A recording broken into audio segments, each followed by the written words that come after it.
દાહોદમાં શાળાનો આચાર્ય બન્યો હેવાન, દુષ્કર્મ કરવાનો પ્રયાસ કરતી વખતે કરી હત્યા। દાહોદની તોરણી પ્રાથમિક શાળામાં બાળકીના મોતનો ભેદ ઉકેલાયો છે। શાળાના હેવાન આચાર્યએ જ બાળકીની હત્યા કર્યાનો ખુલાસો થયો। 19 સપ્ટેમ્બરે 6 વર્ષની બાળકીનો શાળામાંથી મૃતદેહ મળતા ચકચાર મચી ગઈ હતી।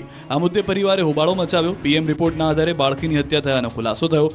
પોલીસે ઊંડાણપૂર્વક તપાસ કરતા શાળાનો આચાર્ય ગોવિંદ જ હત્યારો નીકળ્યો। પોલીસે હત્યારા આચાર્યની ધરપકડ કરી। તપાસમાં ખુલાસો થયો છે કે બાળકીને શાળાએ મૂકવા તેમની માતા રોડ ઉપર ઊભી હતી, ત્યારે શાળાના આચાર્ય ગોવિંદ કાર લઈને ત્યાંથી નીકળતા બાળકીની માતાએ આચાર્ય પર ભરોસો મૂકી કાર ઊભી રાખવાની અને બાળકીને તેની સાથે સ્કૂલે મોકલી હતી। દરમિયાન બાળકીને એકલી જોઈ હવસખોર ગોવિંદ નટની નિયત બગડી અને કારને અવાવરૂ જગ્યાએ લઈ ગયા। કાળી ફિલ્મવાળી કારમાં જ બાળકી પર દુષ્કર્મ ગુજારવાનો પ્રયાસ કર્યો, જે દરમિયાન બાળકીએ બચાવવા માટે બૂમાબૂમ કરતા આચાર્યએ બાળકીને ચૂપ કરવા ગળું દબાવ્યું, જેથી બાળકીનું મોત થયું। બાદમાં કોઈને જાણ ન થાય તે માટે આચાર્યએ કારની શાળાએ પાર્ક કરી દીધી હતી, જોકે આચાર્યનો ભાંડો ફૂટી ગયો। જામનગરમાં ટ્રાવેલ સંચાલકનું અપહરણ કરી 6 ઇસમે માર માર્યો। જામનગર નજીક બાયપાસ રોડ પર ટ્રાવેલ સંચાલકનું અપહરણ કરી 6 ઇસમે માર માર્યો। ટ્રાવેલ સંચાલક દુર્ગેશ પોતાના મિત્ર પ્રતાપસિંહ સાથે જામનગર નજીક હાઈવે ઉપર આવેલી દ્વારકાધીશ હોટલમાં જમવા માટે ગયા, જ્યાં ભારે ટ્રાફિક હોવાથી જમવાનું મોડું આવતા હોટલના કાઉન્ટર પર બેઠેલા પાલાભાઈ ઝાપડા સાથે ફરિયાદી યુવાન દુર્ગેશને બોલાચાલી થઈ, જેનું મન દુઃખ રાખીને તમામ આરોપીઓ ઘર શોધતા દુર્ગેશ ભરવાડ પાસે પહોંચ્યા। તેને ઉઠાવી લઈ લોખંડના પાઇપ અને લાકડાના ધોકા વડે માર મારી કારમાં અપહરણ કરી લઈ ગયા અને તેને ખોટા કેસમાં ફિટ કરાવી દેશે તેવી ધમકી આપી। ઉપરાંત પોલીસે ફરિયાદ કરીશ તો જાનથી મારી નાખવાની ધમકી આપી હતી। આ મામલે સિટી એ ડિવિઝન પોલીસમાં તમામ 6 આરોપીઓ સામે ફરિયાદ નોંધાવતા પોલીસે ગુનો નોંધી તમામ આરોપીઓની શોધખોળ હાથ ધરી છે। ભુજમાં ગેરકાયદે દબાણો પર ફરી ગયું છે બુલડોઝર। ભુજમાં ગેરકાયદે દબાણો પર તંત્રએ તવાઈ બોલાવી છે। સરકારી જમીન પર ખડકી દેવાયેલા બાંધકામો પર બુલડોઝર ફરી વળ્યું છે। કચ્છના ભુજમાં વહેલી સવારથી જ બુલડોઝરવાળી થઈ હતી। ભુજ અને આસપાસના વિસ્તારોમાં ગેરકાયદે ઊભા કરી દેવાયેલા ધાર્મિક દબાણો દૂર કરવાની કવાયત હાથ ધરવામાં આવી, જેને લઈને સવારથી જ તંત્ર બુલડોઝર લઈને પહોંચી ગયું। જાહેર માર્ગ, નદી નાળા અને રેલવે લાઇનની આસપાસ થયેલા દબાણો પર બુલડોઝર ચલાવાયું। ચુસ્ત પોલીસ બંદોબસ્ત વચ્ચે તંત્રએ કાર્યવાહી કરી। દબાણ હટાવવાની કામગીરી કરાતા દબાણકર્તાઓમાં ફફડાટ ફેલાયો। અંગત અદાવતમાં અમદાવાદ શહેરમાં લોકોએ ઘર સળગાવી દીધું। અમદાવાદના સરસપુરમાં મણલાલા ડાહ્યાલાલની ચાલીમાં 1.5 મહિના જૂની અદાવતમાં 6 શખ્સોએ ટોળા સાથે મળીને પાડોશમાં રહેતા પરિવારના સભ્યો પર તલવાર અને પાઇપથી હુમલો કર્યો।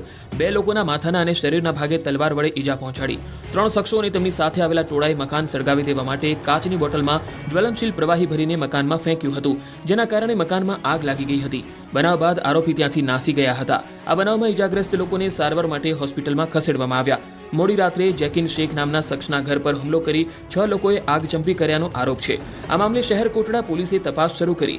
હાલ ઘટના સ્થળ પર પોલીસ બંદોબસ્ત ગોઠવી દેવામાં આવ્યો છે। શહેર કોટડા પોલીસે ગુનો નોંધીને તપાસ શરૂ કરી છે। વડોદરામાં રસ્તા મુદ્દે સ્થાનિકોનું હલ્લાબોલ।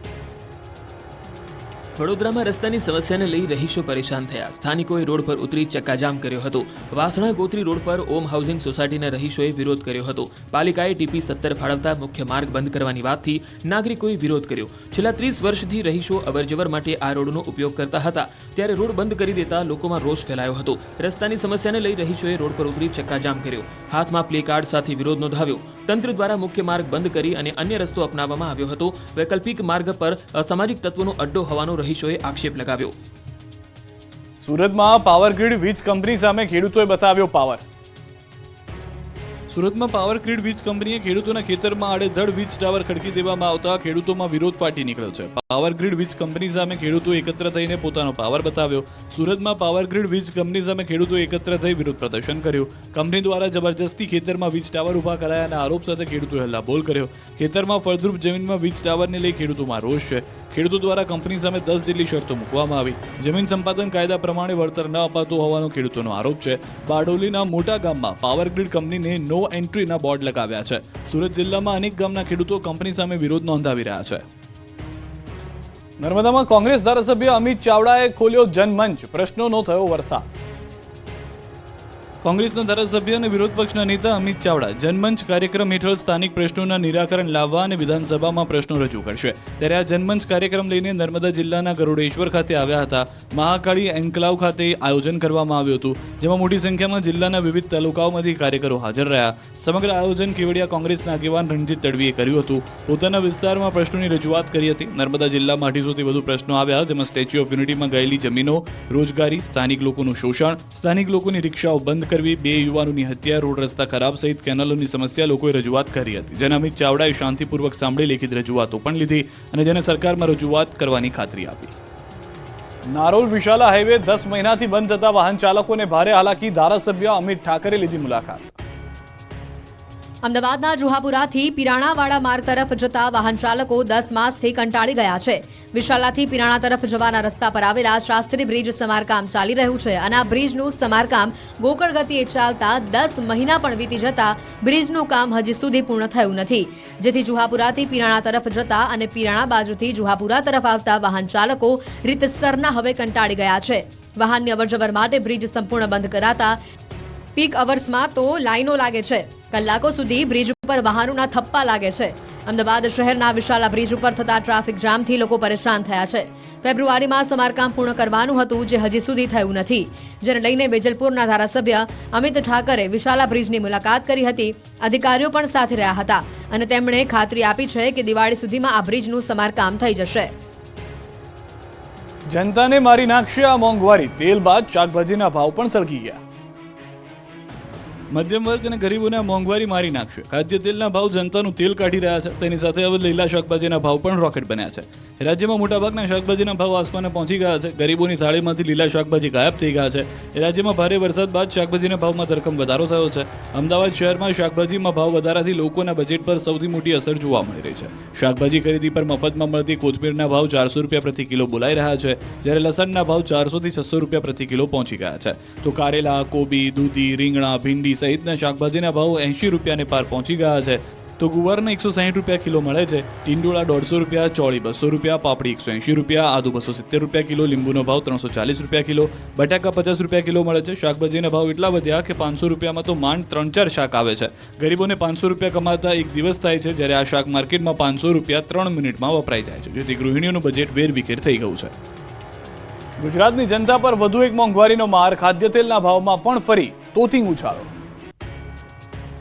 તહેવારોની સિઝન નજીક આવતા ખાદ્ય તેલના ભાવમાં ફરી એકવાર વધારો થયો છે. કપાસિયા તેલના ભાવમાં પ્રતિ ડબ્બે 60 રૂપિયાનો વધારો થયો છે. બીજી તરફ સિંગ તેલના ભાવમાં છેલ્લા 2 દિવસમાં 60 રૂપિયાનો ઘટાડો થયો છે. કેન્દ્ર સરકારે આયાતી ખાદ્ય તેલની ઇમ્પોર્ટ ડ્યુટીમાં વધારો કરતા સિંગ તેલ સિવાયના તમામ ખાદ્ય તેલમાં છેલ્લા 15 દિવસમાં 300 રૂપિયાથી વધુનો વધારો થયો. કપાસિયા, સોયાબીન, મકાઈ, સનફ્લાવર સહિતના તેલના ભાવે ડબ્બે 300 થી 400 રૂપિયાનો વધારો થયો. કપાસિયા તેલનો ડબ્બો 1 મહિના પૂર્વે જ 1600 થી 1650 રૂપિયા સુધી મળતો હતો. તેનો હાલ ભાવ 2050 થી 2100 રૂપિયા સુધી થઈ ગયો છે. પામ તેલ જે 15 દિવસ પૂર્વે 1500 થી 1550 સુધીમાં મળતું, તેનો હાલ ભાવ 1980 થી 2050 સુધી પહોંચ્યો છે. સોયાબીન તેલનો ભાવ હાલમાં પણ રૂપિયા 2000 સુધી પહોંચી ગયો છે, જ્યારે કે મકાઈના તેલનો ભાવ 1800 થી 1900 રૂપિયા સુધીની વચ્ચે છે.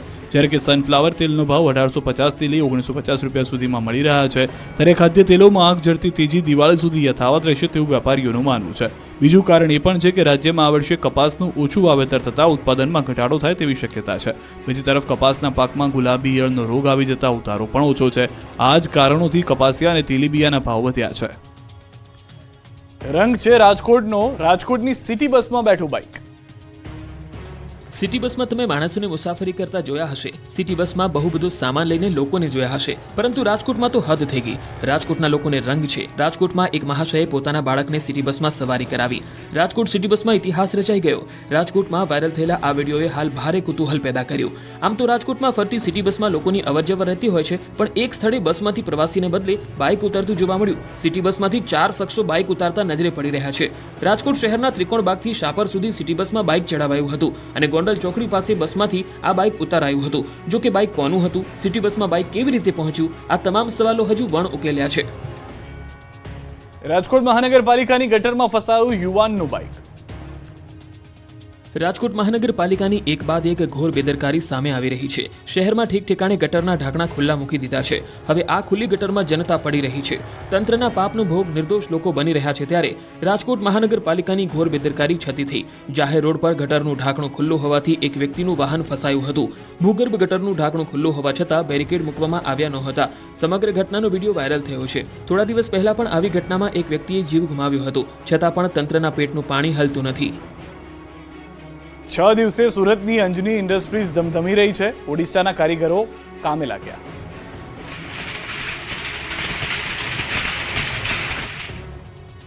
સુરતમાં 4 દિવસથી બંધ અંજની ઇન્ડસ્ટ્રીઝ ફરી ધમધમી છે. ઓડિશાના કારીગરો ફરી એકવાર ભયમુક્ત બનીને કામે લાગી ગયા છે. 6 દિવસીય કામ શરૂ થતાં વેપારીઓના જીવમાં જીવ આવ્યો, કેમ કે અંજની ઇન્ડસ્ટ્રીઝમાં ભાવ વધારાની માંગણી સાથે ઓડિશાના કેટલાક લોકોએ ઓડિયા ભાષામાં ધમકીભરી નોટિસ લગાવી હતી, જેને લઈને ઇન્ડસ્ટ્રીઝમાં કામ કરતા ઓડિશાના કારીગરો ડરી ગયા હતા અને કામે ન આવતા લૂમ્સના કારખાના બંધ થયા હતા.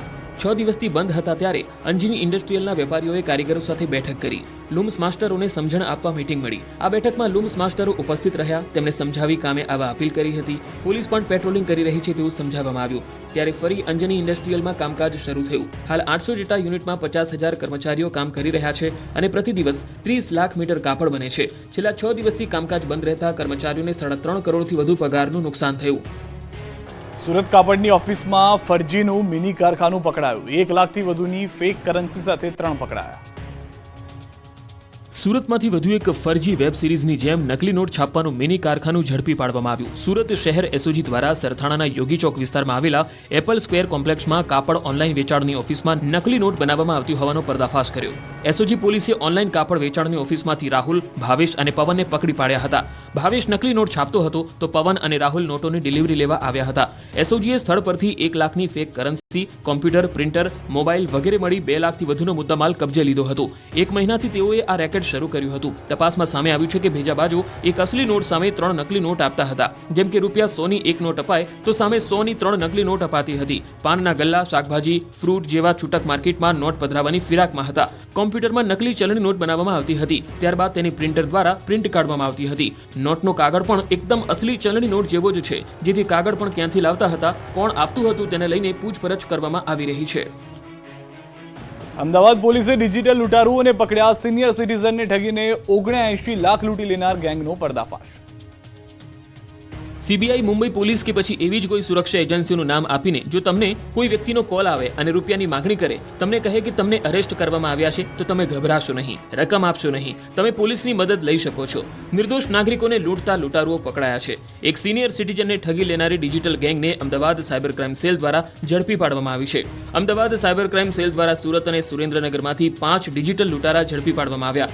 આ 5 સાગરીતોના આકાઓ દુબઈ કે ચીનમાં બેઠેલા છે. દુબઈ કે અન્ય સ્થળોએ બેસી લોકોને સીબીઆઈ, મુંબઈ પોલીસ કે અન્ય કોઈ પણ સુરક્ષા એજન્સીના અધિકારીના નામે કોલ કરે, ડરાવે, ધમકાવે અને પછી તેઓને ડિજિટલ એરેસ્ટ કરી જ્યાં હોય ત્યાં જ તે જ સ્થિતિમાં રહેવા માટે સૂચના આપવામાં આવે છે. અને જો મામલો પતાવવો હોય તો પછી લાખો રૂપિયાની રકમ માંગવામાં આવે. અમદાવાદના એક સિનિયર સિટીઝન સાથે આવી જ રીતે ₹79 લાખથી વધુની રકમ જુદા જુદા 5 બેંક એકાઉન્ટમાં ટ્રાન્સફર કરાવી લીધી. આ સિનિયર સિટીઝનને જ્યારે ખબર પડી કે તેઓ ઠગાયા છે તો તેઓએ અમદાવાદ સાયબર ક્રાઇમ સેલમાં ફરિયાદ નોંધાવી, જે બાદ તપાસનો ધમધમાટ શરૂ થયો. સાયબર ક્રાઇમ સેલની ટીમે 5 બેંક એકાઉન્ટની ડિટેલ મેળવી તો સુરેન્દ્રનગર અને સુરતનું કનેક્શન ખુલ્યું અને ઓનલાઈન ડિજિટલ લૂંટારુઓનો ઓફલાઈન અડ્ડો નીકળ્યો સુરતના સરથાણામાં. અમદાવાદ સાયબર ક્રાઇમ સેલ દ્વારા સુરતના સરથાણામાં 2 સ્થળોએ સર્ચ ઓપરેશન કર્યું તો મળી આવ્યા 700થી વધુ એક્ટિવેટ સિમ કાર્ડ, દુબઈના કાર્ડ, ચેકબુક, પાસબુક, રોકડ રકમ અને ઘણું બધું. સુરતમાં ટ્રેન ઉથલાવવાના પ્રયાસ મામલે તપાસ તેજ. સુરતમાં અજાણ્યા શખ્સોએ આખી ટ્રેન ઉથલાવી પાડવાના કારસ્તાનમાં તપાસનો ધમધમાટ શરૂ થઈ ગયો છે. સુરતના ઓલપાડના કિમ સ્ટેશન નજીક ટ્રેન ઉથલાવવાનો પ્રયાસ કરાયો હતો. અજાણ્યા શખ્સે ટ્રેન પલટાવવાનો પ્રયાસ કરતા ખળભળાટ મચી ગયો. અજાણ્યા શખ્સે ટ્રેનના ટ્રેક ઉપર ફિશ પ્લેટ ખોલી દીધી હતી. આ ઘટનાની જાણ થતાં જ રેલવે વિભાગમાં દોડધામ શરૂ થઈ ગઈ હતી. જો કે કોઈ પણ પ્રકારનો અકસ્માત સર્જાય તે પહેલા જ અધિકારીઓ તરત જ નિર્ણય લઈને રેલ વ્યવહારને તાત્કાલિક બંધ કરી દીધો હતો. આ ઘટનામાં સંડોવાયેલા અજાણ્યા શખ્સોની શોધખોળ યથાવત છે. ઘટના સ્થળે સુરત એલસીબી, એસઓજી સહિતના 140 પોલીસ જવાનો ખડે પગે છે. આસપાસના વિસ્તારોમાં પોલીસે સર્ચ ઓપરેશન કર્યું છે. એનઆઈએ, ગુજરાતના એટીએસની ટીમે પણ કીમમાં ધામા નાખ્યા છે. બેસ્ટ અને સસ્તી ચણિયાચોળી લેવી હોય તો અમદાવાદના લો ગાર્ડન માર્કેટમાં પહોંચી જજો. ખરીદી માટે પડાપડી જાણો લેટેસ્ટ ટ્રેન્ડ. નવરાત્રીને હવે ગણતરીનો સમય બાકી છે. નવરાત્રી દરમિયાન રાસની રમઝટ બોલાવવા ખેલૈયાઓ તૈયાર છે. મોટી સંખ્યામાં યુવક અને યુવતીઓ નવરાત્રીમાં ટ્રેડિશનલ ડ્રેસ પહેરીને રાસની રમઝટ બોલાવશે. ત્યારે નવરાત્રી માટે કપડાં ખરીદવા બજારમાં લોકોની ભીડ ઉમટી પડી છે. અમદાવાદમાં ચણિયાચોળી માટે સૌથી મોટા બજાર મનાતા લો ગાર્ડનના બજારમાં મોટી સંખ્યામાં લોકો ઘરેણાં, કપડાં સહિતની વસ્તુઓ ખરીદવા માટે જતા જોવા મળી રહ્યા છે. નાના બાળકોથી લઈ મોટા લોકો માટે વિવિધ પ્રકારના ટ્રેડિશનલ આઉટફિટ જોવા મળી રહ્યા છે. નાના બાળકો માટે કલરફુલ ધોતી અને કેડિયા, યુવાનો માટે કુર્તા પજામા અને યુવતીઓ માટે ચણિયાચોળી બજારમાં જોવા મળી રહી છે. લો ગાર્ડન બજારમાં 3 થી 8 વર્ષના બાળકોના કપડાં 400 થી લઈને 1000 રૂપિયા સુધીની કિંમતના છે, જ્યારે 8 થી 12 વર્ષના બાળકોના ટ્રેડિશનલ કપડાં 1000 થી 1500 રૂપિયા સુધીના જોવા મળે છે. છોકરાઓ માટે 800 થી લઈને 1500 રૂપિયા સુધીના કુર્તા પાજામા, જ્યારે છોકરીઓ માટે 1200 થી 1500 થી માંડી 4000 સુધીની ચણિયાચોળી લો ગાર્ડન બજારમાં જોવા મળી રહી છે. દર વખતે નવરાત્રીના ટ્રેડિશનલ કપડામાં અલગ અલગ પ્રકારના ટ્રેન્ડ જોવા મળતા હોય છે, ત્યારે આ વર્ષે લોકો સિમ્પલ અને વિન્ટેજ ચણિયાચોળી પસંદ કરી રહ્યા છે, જેમાં બ્લાઉઝ અને ચણિયો એકદમ સિમ્પલ હોય અને દુપટ્ટો ભરચક હોય તે પ્રકારની માંગ આ વખતે વધુ જોવા મળી રહી છે. બીજી તરફ પાઘડી અને ટ્રેડિશનલ ટોપીનો ટ્રેન્ડ છે. પાઘડી અને ટ્રેડિશનલ ભરતકામ કરેલી ટોપીઓ પણ જોવા મળી રહી છે, જેની કિંમત 200 થી માંડી 500 સુધીની હોય છે. ટ્રેડિશનલ કપડાં સાથે સાથે લો ગાર્ડન બજારમાં નવરાત્રી માટે ધોતી, ઝબ્બો, મોજડી, છત્રી, પાઘડી, કેડિયા, કમરબંધ અને ટોપી વગેરે મળી રહે છે, જ્યારે બહેનો માટે ચણિયાચોળી, કમરબંધ, બાજુબંધ, પગના અને હાથના પોચા સાથે અલગ અલગ પ્રકારની ઓઢણીમાં વિવિધ ડિઝાઇન પણ જોવા મળી રહી છે. ભરૂચમાં પણ નવરાત્રીને લઈ લોકો ચણિયાચોળીની ખરીદી કરતા જોવા મળ્યા. વેપારીઓનું કહેવું છે કે આ વર્ષે નવરાત્રીને લઈ લોકોમાં ઉત્સાહનો માહોલ છે. 40% ઓછા માર્જિનથી વેપાર કરે છે. આ વખતની સ્ટ્રીટ ચણિયાચોળીએ યુવાધન માટે માર્કેટ જમાવ્યું છે.